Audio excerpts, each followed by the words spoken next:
ओम नमो भगवते वासुदेवाय. त्रिवृत ब्रह्माक्षराचं परमध्यान करायला सांगितलं आहे. ओंकाराचं ध्यान सांगितलं आहे, ज्याच्यामध्ये 3 मात्रा आहेत, अ, उ आणि म.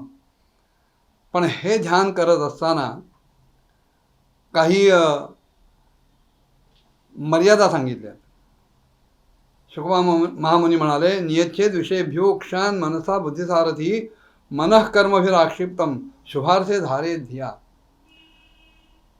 बुद्धीच्या सहाय्यानं आणि मनाच्या द्वारा आपल्या सगळ्या इंद्रियांना विषयांपासून बाजूला करणं आवश्यक आहे.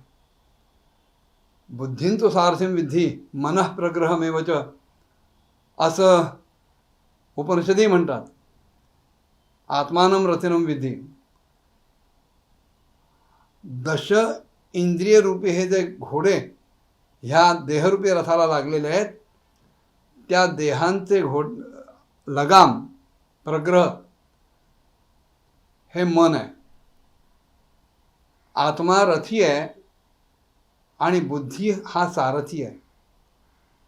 तेव्हा शुक महामुनी सांगतायत की बुद्धीनं विचाराच्या साह्यानं मन आपल्या सगळ्या इंद्रियांना विषयांपासून बाजूला करू शकतं. तसं त्यांनी करावं. आणि कर्माच्या ज्या काही वासना आहेत त्यांच्यामुळे जे मन चंचल होतं.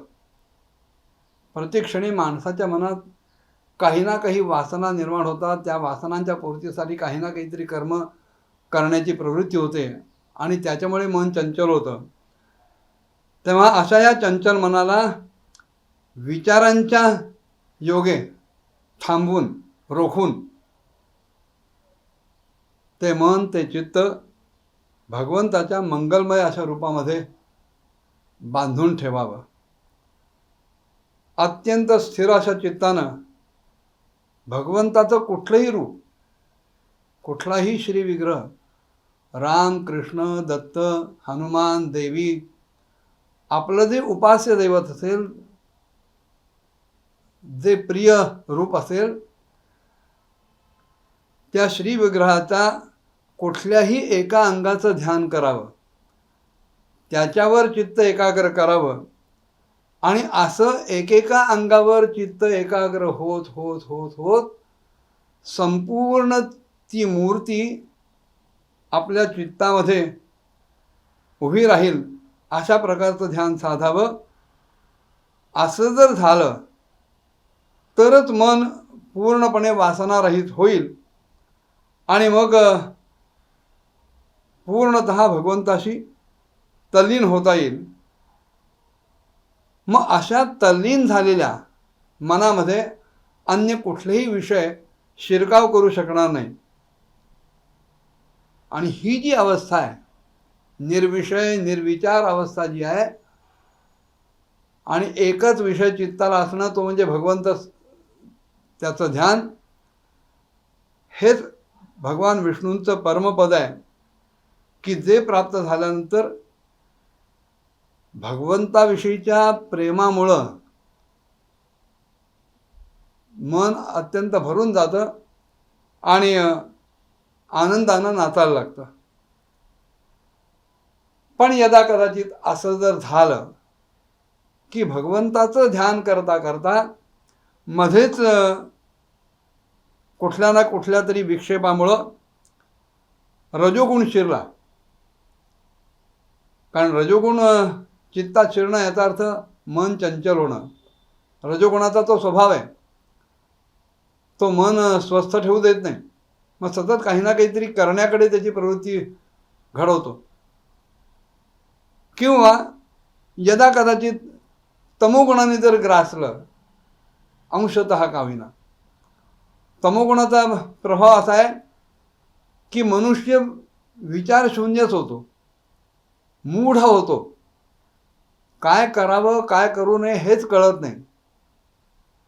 पण असं जरी झालं तरी माणसानं घाबरण्याचं कारण नाही आहे. उलट अशाही परिस्थितीला धैर्यानं तोंड देणं अत्यावश्यक आहे. रात्रंदिना आम्हा युद्धाचा प्रसंग असं ते तुकाराम महाराज म्हणाले. ते युद्ध बाहेरचं रणांगणावरचं युद्ध नव्हे. भगवंताचं नामसंकीर्तन करत असताना, नामजप करत असताना, भगवंताचं ध्यान धरत असताना अशी काही संकट येतात, असे काही प्रसंग येतात की त्यावेळेला त्यांना धीराने तोंड द्यावं लागतं. आणि हे आंतरिक युद्ध आहे. चित्तामध्ये काम, क्रोध, लोभ, मोह, मद, मत्सर हे कुठल्या ना कुठल्या तरी निमित्तानं उठणं. ध्यान करत असताना, भगवंताची भक्ती करत असताना सुद्धा अशा संकटाच्या वेळेला साधकानं, भक्तानं घाबरून जायचं नसतं. उलट आणखीन धैर्य गोळा करून त्याचा मुकाबला करून तो रजोगुण किंवा तो तमोगुण नाहीसा कसा होईल, बाजूला कसा पडेल याचा प्रयत्न करायला पाहिजे. पण त्या रजोगुणाबरोबर जर वाहत गेलो, तमोगुणाबरोबर जर वाहत गेलो, तर ही भक्ती, हे भगवंताचं ध्यान कुठल्या कुठे दूर निघून जाईल. त्याच्यासाठी थोडीशी योगाची धारणा करणं आवश्यक आहे. त्या योगधारणेमुळेच मन आपल्या ताब्यात राहू शकतं. आणि अशी जर योगधारणा जमली तर ही धारणा त्या रजाचा किंवा त्या तमाचा पूर्णपणे नाश करतं. संतांनी सुद्धा काही ठिकाणी म्हटलं आहे की भगवंता तुझं ध्यान करायला लागलं की हे सगळे विकार खवळतात. दृष्टांताने सांगायचं म्हटलं तर भाडेकरूला जेव्हा मालकाकडनं घर सोडण्याची सूचना दिली जाते त्यावेळेला तो भाडेकरू त्या घराचं अधिकाधिक नुकसान कसं होईल ते करायचा प्रयत्न करतो. पण अशा वेळेला घर मालकानं घाबरायचं नसतं. कारण एकदा घर ताब्यात आलं की आपल्याला हवं तसं ते घर मालकाला करता येणं शक्य असतं. भगवंताला चित्तामध्ये बसवल्यानंतर हे सगळे विकार काही ना काही प्रकारे उसळणार, उधळणार, उखडणार, चित्ताला त्रास देण्याचा प्रयत्न करणार. पण अशा वेळेला त्या विकारांच्या अधीन न होता अधिकाधिक बळकटपणे भगवंताचं ध्यान धरत राहणं हे आवश्यक आहे. आणि अशी धारणा स्थिर झाली की ज्या वेळेला भगवंताचं परम मंगलमय असं रूप चित्तामध्ये उभं राहील तिथेच लगेचच्या लगेच त्वरित भक्तियोगाची प्राप्ती होते. कीर्तनी बैसता निद्रे नागविले हे जे नामदेव महाराज सांगतात त्याचा आशयसुद्धा हाच आहे. नाम घ्यायला सुरुवात झाली की हे सगळे विकार आपल्या विरुद्ध खवळून उठतात. कारण त्यांना ती सूचना जाते आता तुमचं इथे राहण्याचं काही कारण नाही, इथे भगवंतच राहणार आहे. आणि जो तो आपलं आसन बळकट करायचा प्रयत्न करतो. हे विकारही असंच आपलं आसन बळकट करण्याचा प्रयत्न करतात आणि म्हणून चित्ताला सतत छळत असतात.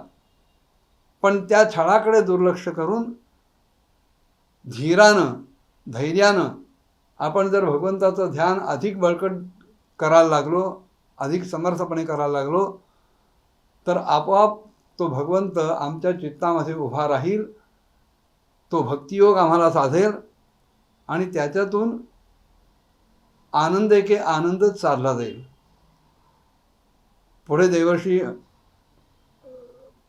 पुढे शुक महामुनींनी परीक्षिताला काय सांगितलं, त्याचा काय प्रश्न होता, काय जिज्ञासा होती, पुढच्या भागात बघूया. ओम नमो भगवते वासुदेवाय.